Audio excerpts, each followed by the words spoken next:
Hey, it's Keith Weinhold as I continue my conversation with HGTV star of various flipping shows, Tarek El Moussa. He tells you why do-it-yourself is not your best and highest use. He reveals the gritty and specific way that he really gets in there and finds good contractors. He also has a clever way of scooping up pending listings and turning those into his deals, which is really remarkable. It's part 2 of my video chat with HGTV's Tarek El Moussa.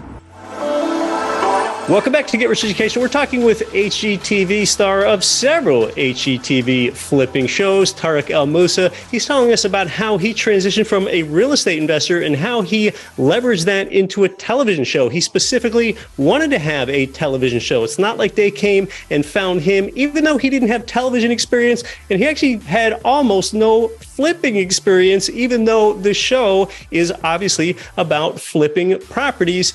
And, tell us more about that, how you get going. I mean, you need to be able to find the capital from somewhere to go ahead and acquire these homes in the first place that you're then putting on television. Where do you get the money? Great question. So that original partner that said yes, he would flip a house with me. What I was doing is I kept getting such great deals that he would have to partner on them, because my specialty is finding amazing real estate deals. So these aren't like, tight deals. Like, I was finding really good deals because I was working my tail off. And because the deals were so good, the money just kept coming. You talk about your specialty, and when people realize what their skill is and what their best and highest use is, they begin to understand the opportunity costs of those parts of the operation that are not what your best and highest use is. Maybe being that contractor, swinging that hammer, taking down that load-bearing wall inside a place. If you're doing things like that, you're not able to leverage your best and highest use, which is going out and finding deals. So was it sort of, as the television show was unfolding and developing, you would do things like find the right contractors, and this is all, being on television? Yeah. So I learned a very, very valuable lesson after my first flip. I did most of the work myself. I was at that condo 12 hours a day, painting walls, doing trash out, doing demo, blah, blah, blah. And at the end of it, me and my partner, we split a check of $34,000. But you know what I didn't have? I didn't have any other deals. And that's when I realized, I don't have deals, because instead of looking for deals that can make me 50 or 100,000, I'm taking out trash, I'm painting walls, I'm doing demo, I'm installing cabinets. So I never touched another house again. I learned the lowest use of my time is doing construction work. So like today, I leave all the work to the general contractors. The designing goes to the designers. The acquisition goes to the sales team. The leads come from the marketing department.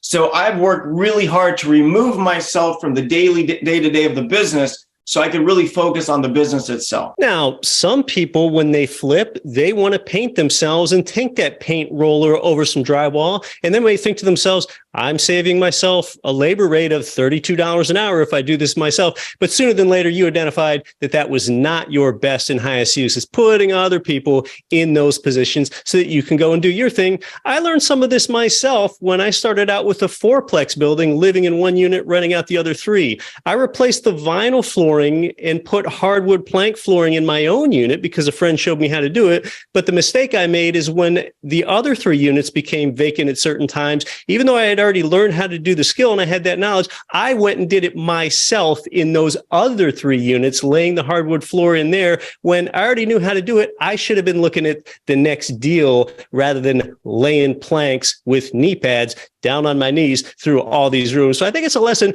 We all have to kind of make that mistake before we learn how to do it. And I know, Tarek, that you have some great ways of finding experienced contractors, something that can really be of help to listeners here, especially with this labor shortage problem that we've had. So tell us about some of your best ways of finding good, qualified contractors. Yeah, absolutely. So not all contractors are created equal. And when I tell people, the amount of time you spend looking for a deal, that's the same amount of time you need to spend looking for good contractors. Okay. Yeah. So when you're talking about contractors, if you're looking to remodel a rental or flip a house, are you going to hire the custom builder? No. Are you going to hire the custom kitchen remodeler? No.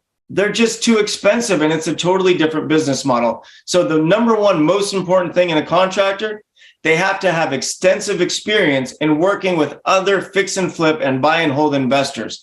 So I want to see a track record that they've been working with people like me for years. So that's one thing I want to see. And then another thing is, where do you find them?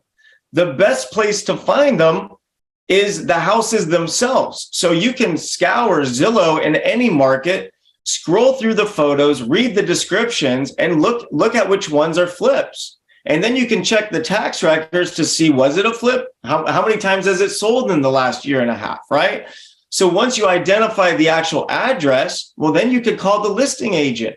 Just say, hey, Mary, my name's Tarek. I'm a homeowner in the area, or, I'm looking to buy a home in the area. I saw that you sold a house at 125 Main Street a couple months ago. I loved the kitchen.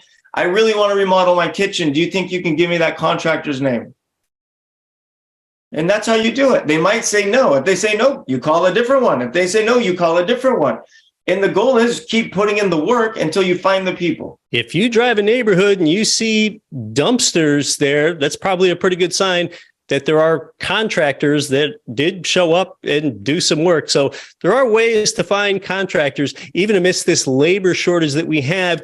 And, Tarek, as I'm listening to you and I think about things, it actually does make more sense that they would want to feature someone on a television show for flipping houses that doesn't have it all figured out, because people want to learn from those obstacles. They're basically able to learn from your mistakes that you're having to overcome. And if everything goes swimmingly and perfectly and there's no animosity, it's probably not that spectator worthy. Yeah, no, absolutely. That's actually how I found Israel Battress, which was one of my main contractors on Flip or Flop. I was doing a project in Anaheim. This contractor, I was 3 months in, nobody would show up, nobody was working, I'm screaming all the time. One day I drive out of my house, I turn the corner and I see a sign go up. And I'll never forget thinking, yeah, good luck, because I'm going through hell. 3 weeks later, I drove by that same house. It was done. The house was done. And I wasn't even painting yet. So guess what I did? I called Izzy Betris. Just driving neighborhoods. Who is actually getting things done? So tell us about maybe a couple of your other deals, or where things went wrong in this process of flipping a house, all the way from prospecting for sellers in the beginning, all the way to getting them sold. What are some of those other things that went wrong, how you overcame them? Because that's what we can learn from. Things go wrong, buying tenant occupied properties where it's difficult to evict them. I've learned a lot of valuable lessons early on, buying out of state, not doing my due diligence, and paying too much for houses. And these were years ago, but these are all the lessons you need to learn to find really big success. The only way to become super successful is by learning these lessons. And the only way to learn these lessons is by actually doing the work, right? So for me, I was always flipping houses. And then in 2015, I was making really good active income. I met with my CPA and I owed a lot of money in taxes. Like, I was like, wow, this is a lot of money. You're talking about, multiple seven figures, like a lot of money. As a California resident, especially, yes. So I was like, well, what do you do? He's like, simple, real estate investing. I'm like, I'm a real estate investor. He's like, no, you're a house flipper. Real estate investors, they keep the real estate. I'm like, okay, I get it. So then I was like, okay, I started learning and studying depreciation. So then instead of flipping everything, I started buying and holding. So I have about 200 rental properties across the country that I own with my initial business partner that we bought that very first condo with. But then I learned something else. I have 200 houses, and I'll be honest, it's tough. It's a logistical nightmare with all the different properties and locations and management companies and repairs. And then my eyes got bigger and I started looking at commercial real estate. And then I realized if I really wanted to get to the next level, it's not going to be with houses. It's going to be in commercial real estate. So I started in commercial real estate about 2016. A couple of years ago, I launched this company, TEM Capital. We're a private equity real estate syndication company, and we focus on multifamily as well as self-storage. We actually just announced our newest deal yesterday, which is 221 units in Orlando, Florida. And we also just closed on 376 units in Northwest Arkansas. And then we're about to announce that we're building 138 units in North Hollywood. So what we do at TEM Capital is we partner with accredited investors. Oh, and I want to ask you more about that shortly, that progression into commercial real estate investing. But previously, yeah, that's sort of how I think of it. I think of flipping. It might be worthwhile, but that's more of an active business, where real estate investing is more of the residual income, more on the passive side, the buy and hold real estate investor, where you actually get more tax advantages than you do in an active business. For example, as you learn with things like the depreciation or the 1031 tax deferred exchange and so on. But before we talk about what you're doing now, because you are such an expert at finding good deals in the beginning, why don't you tell us about an example of finding a good deal and just how you go ahead and do that? I mean, for example, do you think it's even spending any time looking at the MLS when you're trying to find the next deal? 100%. So I had one rule when I was actively looking for deals. Okay. My one rule was simple. I was not allowed to go home to my family unless I had 50 conversations a day. That's not 50 attempts. That's 50 conversations with 500 attempts. So I was making 50 contacts a day, 6 days a week, 1,200 contacts a month, having conversations with homeowners. And that's how I would generate leads. I'll give you a good example. One day I was out in Eastville, California. It was 2010. And that's when everything was a short sale. So I bought a lot of short sales, and it was like 110 degrees outside. I went knocking door to door. I ended up, because I was still selling real estate too. So I ended up getting the listing on this thing. I put a sign in the yard, and then I got a buyer. So I double-ended that deal. And then I just started knocking around it to let everybody know I double-ended it. But now I was looking to buy. So I knocked the whole neighborhood, and I got to the end of a cul-de-sac. I knocked on the door. I said, "Hey, my name's Tarek. I'm interested in buying, whatever." And right away he said, "Yeah, I'm interested in selling. Come in." Just like that. Just like that. And those two houses ended up making me over 150,000 just from knocking on doors.